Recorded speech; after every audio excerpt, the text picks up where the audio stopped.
Alright guys, here we are again. Same driveway. This time I got the 8123 with the 48-inch front blade out. This is after a couple of passes with the blower. I'm just cleaning up and widening out the track a little bit. Bad playing with the blade. Never can hurt to play with that and run another machine. So anyway, here we go. Let's have some fun with this one.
As you can see, that works pretty well.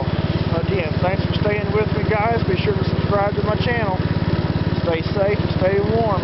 Happy gravely.